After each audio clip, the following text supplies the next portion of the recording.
Well, good morning, everybody. As Andrea said, my name is Lauren Butler, and I am the livestock agent in Okeechobee County. And I'm also the chair of the South Florida Beef Forage program. And so today, joining me as a co-presenter is Lindsey Wiggins. She will be on after me. She is the multi-county livestock agent in Southwest part of the state. And so what we're going to do is we're going to kind of go through, she's going to go through basically what our programs that we're going to offer this year and invite you to attend those, maybe just whet your appetite with those. And I'm going to actually show you some resources. I'm going to talk about our website, but I really thought when I was putting this presentation together, I thought maybe people could use a little refresher on what extension is. And so if you'll bear with me, I'm going to give you a little history lesson on what extension actually does and how it got started. So extension is one of the three parts of the land grant mission, which is research, education, and extension. Now, the first two are fairly obvious, probably pretty obvious to you. But the last one, extension, is it might be kind of obscure. You may not know what it does or what the purpose is or why we exist. And so I thought maybe we'd kind of hit that. So extension exists in all 67 counties in the state of Florida. And so depending on what the commodities are in that county, that's what kind of agent you'll have. So if you live in a county with row crops or maybe you live on a coastal community, then you would have those types of agents. You might have a sea grant agent, or you might have a row crop agent or a horticulture agent. If you live in a county with beef cattle, you would probably have a livestock agent or a dairy agent, something along those lines. And then, of course, we have other types of agents with home economics, and our flagship development is the youth development part of extension. And so that's in every county as well, except for Monroe County down in the Keys. They don't have that. So you've probably, met us, interacted with us at field visits, or, we come to your place and we maybe problem solve about what's happening or try to help you be more successful. You may have been to a program that we've put on, either independently or as a group that we've held. You might also have seen us speaking at civic organizations, things like that. So why are we doing the things that we do? And so in the early days of our country, the higher education was only available to upperclassmen, business classmen, gentlemen. And they could go to school because they had the money and the resources and the time to do so. They would go for business or law or religion, whatever it is that they were wanting to do. And so there was this need to educate the common folk. And so that's when Morel, actually, he was a representative from Vermont, I think, and he created the Morel Act. And so it was to establish these universities, nationwide that would actually teach to everyday people. And so there was three purposes behind his mission, which was to increase efficiency in ag production and to educate farmers in rural areas. And also there was this third portion of this, which was the land use exchange. And so we had all this billions of acres out west that the country needed to do something with. So they would exchange that land with each state. And so each state got like 30,000 acres to do this land grant with. And so today we have 105 land grant universities, and actually each one of them also had something associated with it called the Hatch Act, which was the research stations, which I'm assuming that most of you are familiar with your research station. And so, but why did Morel actually want to do this?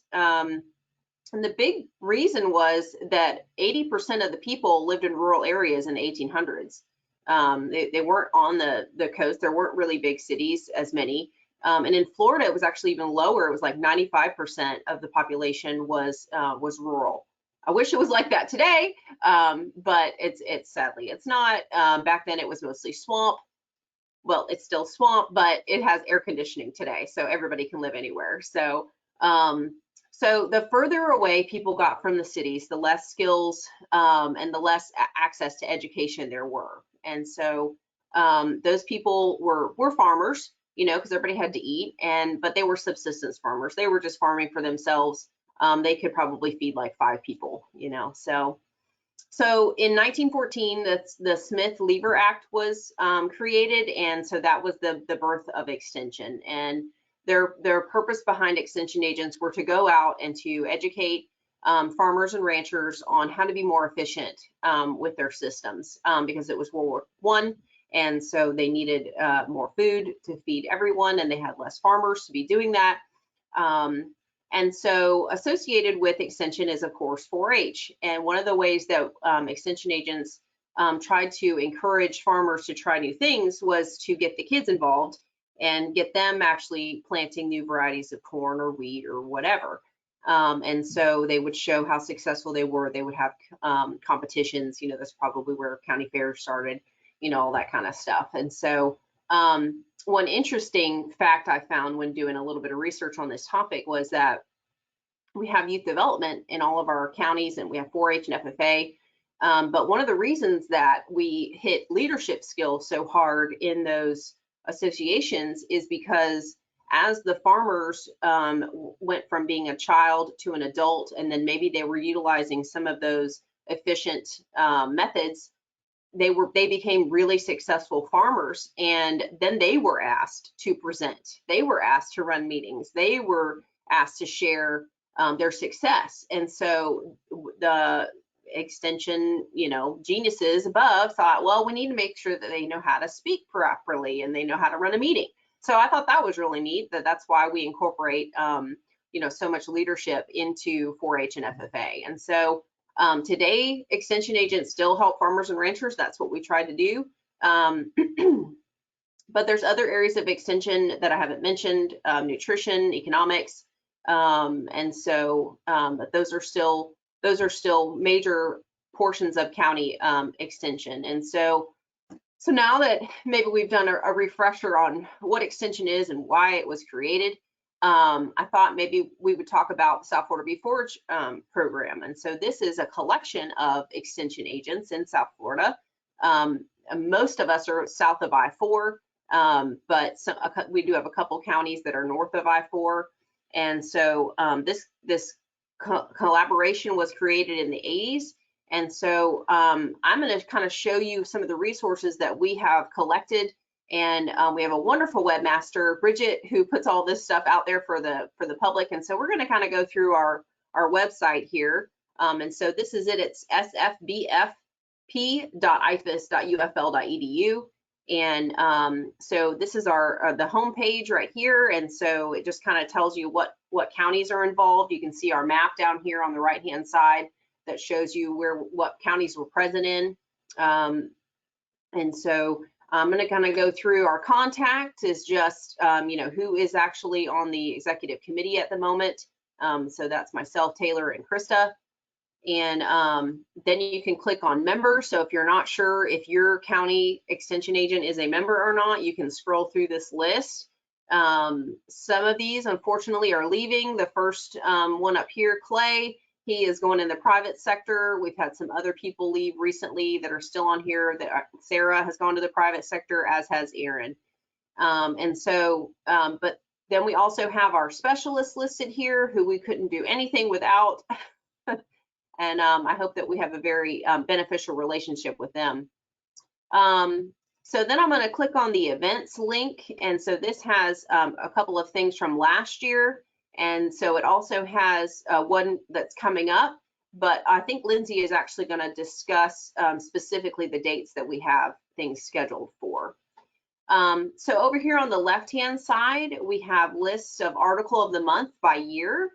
So this year we only have a couple so far, but we do have several from 2021, and they're all listed there. I'm so proud of us. We all did our article.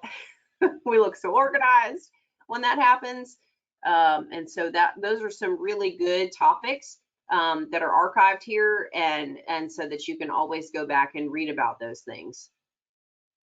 Over here on the left also is the EPD and sire summaries, but what I want to highlight on here is the breed association links. If you're not sure if you're accessing the right breed association, if you're looking for something, we have a really good list right here So I want to also highlight the product and service directory. If you are a producer and you are interested in maybe you need to build a fence and you don't know who to call, maybe you're new at this, or maybe you want to try somebody different, you can go to this list. So fence building would be under ag construction, and so we have this broken down by counties. And so each county should have something listed there. If they don't, that means maybe there isn't a vendor there that does that.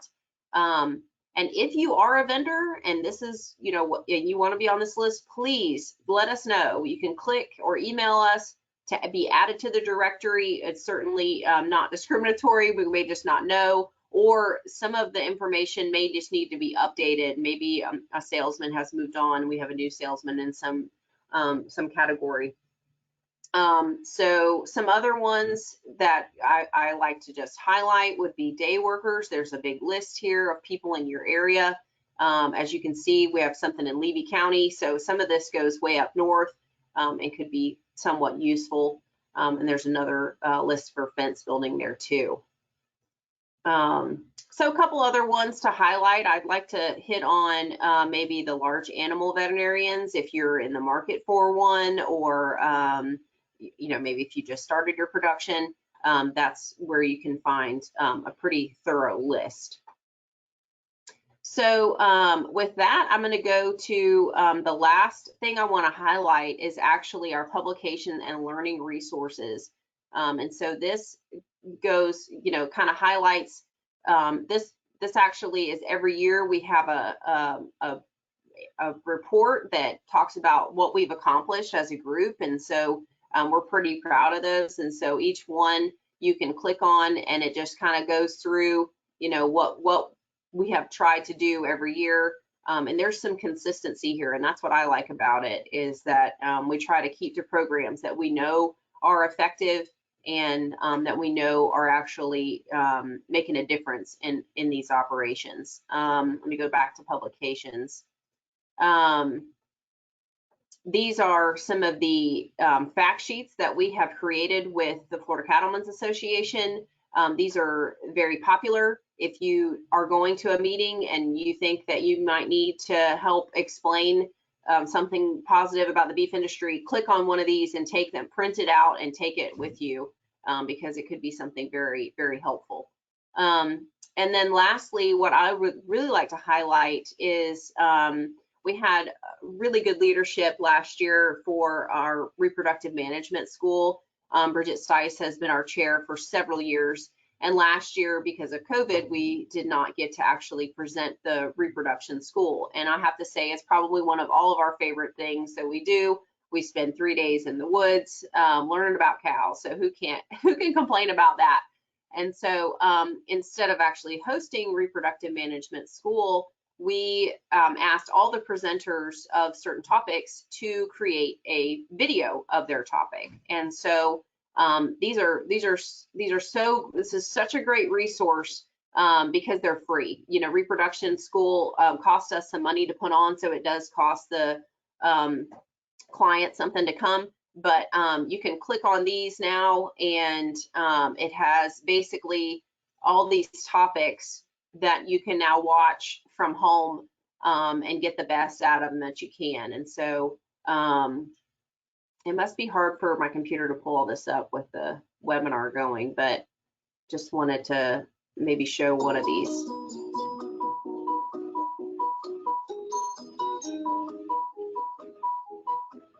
Hello, I'm Laura Bennett, the multi-county livestock extension agent for Pasco, Sumter, and Hernando counties.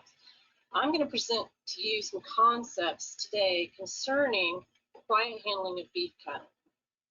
These concepts. So there's different topics here. We have that one, all the things that talk about for reproductive management.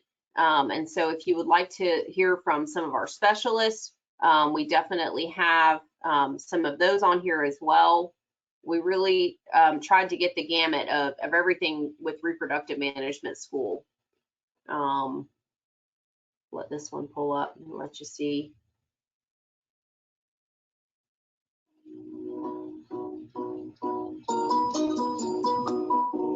And this one is a really cool one that Taylor did on reproductive physiology. My name is Taylor. I'm the livestock agent for Highlands County. Now so we're pretty proud of those videos, and I'd like to give a nod to Bridget for getting those organized and getting them consistent and getting them on the website, so for people to actually be able to access. So Lindsey, are you ready? Lindsey was having some technical difficulties this morning, but we're glad that she could get on here and we can see her beautiful face. Oh, thank you. Good morning, everyone, and thank y'all so much for joining in today. If you read the title of this presentation, it is an appetizer of the South Florida Beef Forage programs that we have coming up in 2021. So I took that quite literally and have made this a meat and cheese board for you to appetize on our programs, and I hope you enjoy. Coming up most quickly is the Herd Health Seminar on May 20th. It will be a virtual program. We have full intentions and are very excited to go back to in-person programming starting this fall. So this will be just one of the last programs that we will probably do virtual, fingers crossed. So May 20th at 6 p.m. If you are interested in participating in this program, you need to get with your livestock extension agent, or you can contact myself or Lauren. Just let us know in the chat box, or let Andrea know that you need to get in touch with us, and we will send you the registration information for this. It's a really neat program this May. The theme for it is data-driven cow-calf health. And so we have selected a producer panel to present information to our audience that represent actual ranches here in Florida that are participating in intensive record keeping, and then they make their decisions on their herd health regimen based on the data that comes from that record keeping system, and they're going to share that with you, just their regimens that they're using. Like at Likes Brothers, for example, Flint Johns is going to share his record keeping system and how he uses that information to make the best decisions on what products to use or not to use on his cattle. We also wanted to take a look at a feedlot situation and how those calves, their herd health regimen while they're at the ranch follows them on through the feedlot, and what type of performance he's getting out of cattle on different regimens. And so I think Don Quincy from Quincy Cattle Company is going to share some very interesting information with folks, and certainly he's one that everyone's excited to hear from.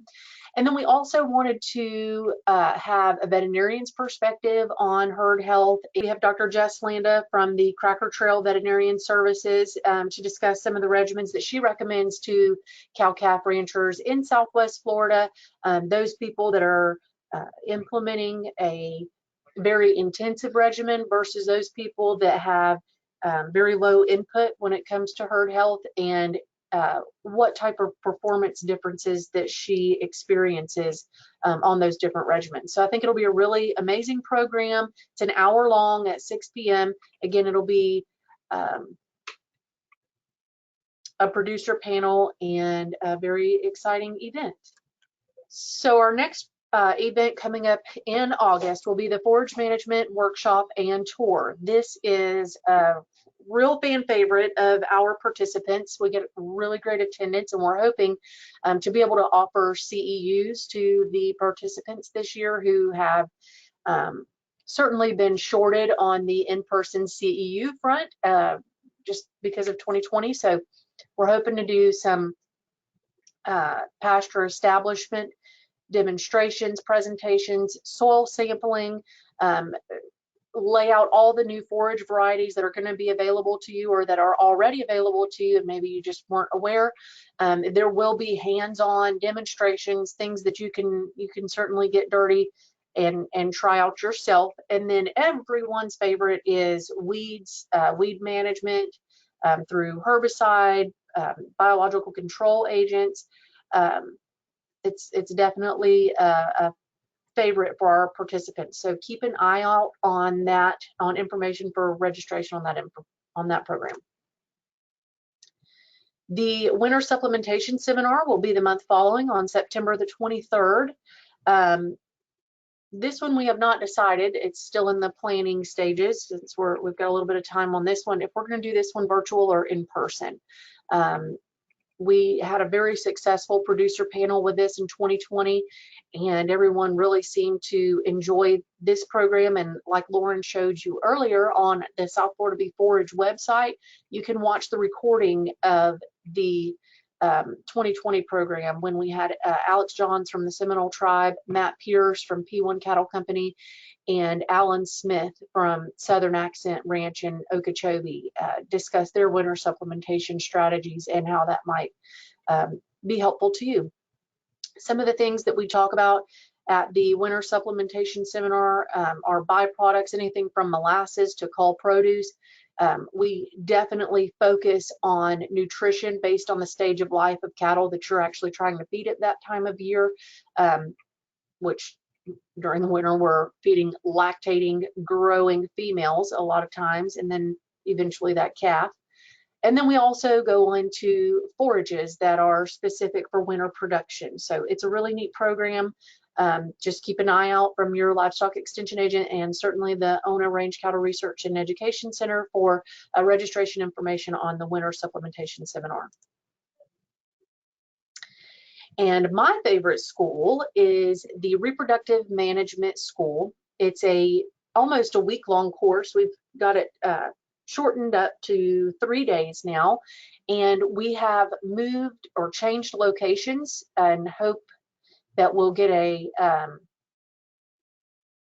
good audience based on our location. It's going to be at Hilliard Brothers Ranch, and I think a lot of people have interest in seeing different ranches. So in the past, the Reproductive Management School has been held at the Goodnoe Ranch in Glades County, the Buck Island Ranch in Highlands County, and most recently the Longino Ranch in Sarasota and Manatee County. So this year, October 12th through the 14th, we will be in person at the Hilliard Brothers Ranch in Hendry County, specifically in Devil's Garden.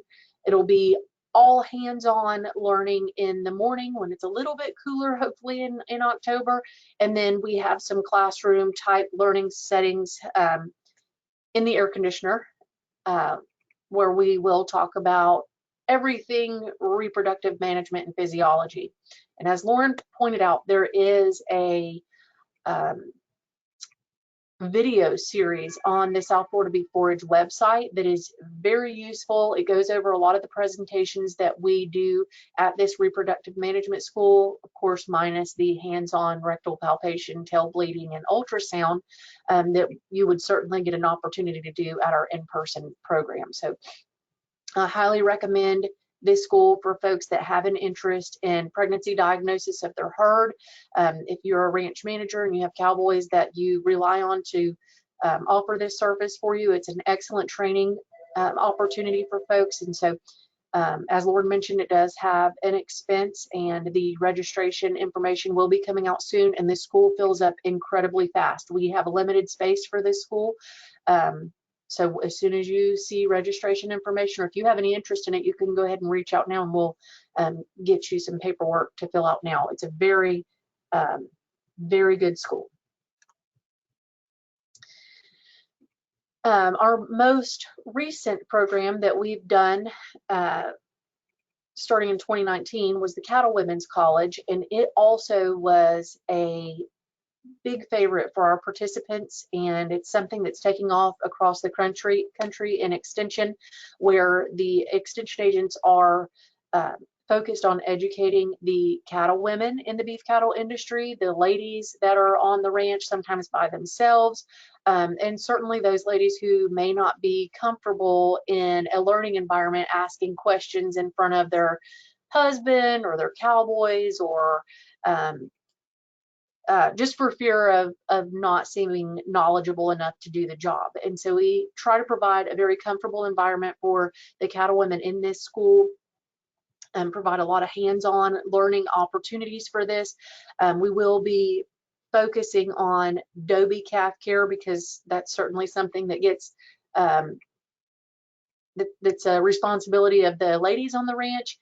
We will be looking at pharmaceutical care and handling, weed management and identification, and then also some reproduction will be covered there as well. And that's going to be on October the 8th at the Owner Range Cattle Research and Education Center. We don't have registration open for that yet. Clearly, it's just an appetizer of each one of these events. So when you see registration and you're interested in this, definitely get on the ball with that one, because it fills up very quickly and we only have limited space for this one as well. And last but not least, I wanted to let y'all know that we do have some exciting programs being planned that may not, one of them, for example, is not one that you may be interested in attending, but you may be interested in knowing that we are providing this education for the folks that it's targeting. So the first one is the Environmental Lands Management Program. It's on October the 21st in Pasco County. And that program is targeting government type employees from Division of Forestry, water management districts, FWC, those types of land management agencies that are providing lands for ranchers to lease. And so those folks make a lot of decisions based on how that land is managed for cattle production, but don't necessarily have the background or the experiences with cattle that we would like to help them out with. So that program is to expose them to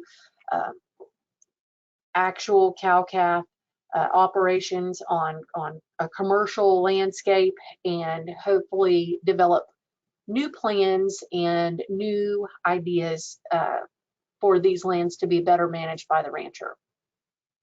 A program that we've had in the past that a lot of you have probably attended is the Nutrition for Beef Females program that Dr. Felipe Morel hosts in different counties, and so that is still, planning is still underway for that.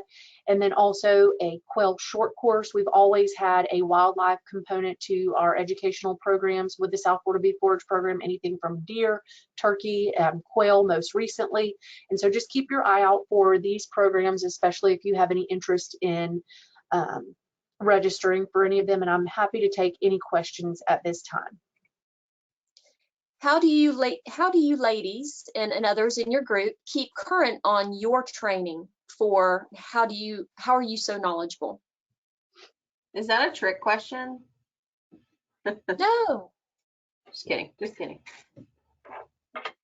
I don't know for Lindsey, but for me, I'm not always as current as I would like to be, but definitely, reading up on some of the magazines, the industry magazines that we have access to, listening to our specialists. I always like to go with the specialists when they're going somewhere in my county, because I always learn something when I tag along. So, and then they also have started this year doing the ONA Day with the Specialists. And so those I think have been really, really helpful for me, at least, just listening to them and keeping up on what their research that they're doing. First of all, whoever wrote that, thank you very much for saying that we are very knowledgeable. This is certainly an amazing career that I think Laura and I are both very grateful to have. And so I think the most satisfaction from this job comes with sharing the knowledge that we have learned with other people in hopes that they can be very successful. And so thank you for saying that. And I, along with Lauren, learned from the specialists specifically at the Owner Range Cattle Research and Education Center. They're always incredibly willing to share their information with us so that we can help our producers on a local landscape, whether that be in the form of weeding the weed garden for Dr. Brent Sellers, who's the best weed scientist on planet Earth. He helps us to be able to identify weeds and their chemical control measures, very effectively through in-service trainings. And then we just went to a program last week and really learned about weed identification that he helped us with. Dr. Joe Vendramini, best forage agronomist on planet Earth. You have a little bit of everybody that's the best right there at ONA that we certainly take advantage of. And then we also have folks in Gainesville in the animal science department that we learn from as well, like Dr. John Arthington and Chris Pravat, and he's the livestock economist. So we just try to take from them and read a lot and share it with y'all. I'm unable to take off very often. If I don't miss one program, what is the one program I should definitely make it to? I would say that would be the forage management workshop and tour, because that is the ground, literally the ground and basis of where your operation is going to start from. Soil health, nutrition, all of it starts in that pasture. And if you're not managing your grass very well, you're not going to be selling the byproduct of that grass, which is a heavy calf. So I'd say that would be the one you should attend. My favorite's reproductive management school, though. It's blood and guts, a little bit more hands-on than that one. So I think you just got to pick which one you want to attend. Yeah, I agree. I love learning about grasses because if you don't have grass, then you don't have anything. But I appreciate the reproductive management school because there's so much networking going on, and there's so many specialists that are there and available to you, and you have access to over those, those 2.5 days. So to me, I like that one for just being immersed in the information and around people that really know what they're doing. Of all the programs you've described today, which one is your longest running? Which one has the group been involved with for the longest amount of time and possibly has shown you the most success since you've carried it on? The reproductive management school started back in the 80s, and so that's certainly our longest running program. And it's certainly our most successful for us in terms of impacts that we make on the ranchers that attend that school, the amount of money that we can save ranchers just by teaching them a certain skill set and really changing the scope of reproduction on their operation. So we're successful in that way, and that we do have really amazing impacts on ranches. And then we're also successful financially for that program on most years. And so we certainly appreciate that program. Okay, and a question for you, Lauren. I might have missed it when you were talking earlier about the website. Did you mention how folks, if they were interested in joining the directory, could do so? Yes, on that page, there is a click here button that you can download a form and fill it out. Or I believe there is also listed Bridget's email address, and you can email her directly because she is the webmaster. And so thank you to Bridget for getting that done and getting all that information on there. But she's the one that actually enters it. Okay. All right, that's it for the questions. So do you guys have any parting remarks you might like to share? I just love that we were asked questions. That's just so tickling to me. Nobody ever asks us questions. I'm going to switch it over really quickly for me to be the presenter, so I can share some upcoming events with you all. So I'd like to start off with letting you guys know that we'd love to have you come back for our next ONA highlight, which is going to be May the 11th.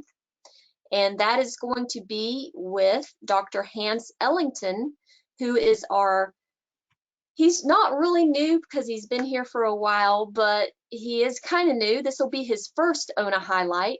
And he's going to be talking about identifying predators involved in livestock loss.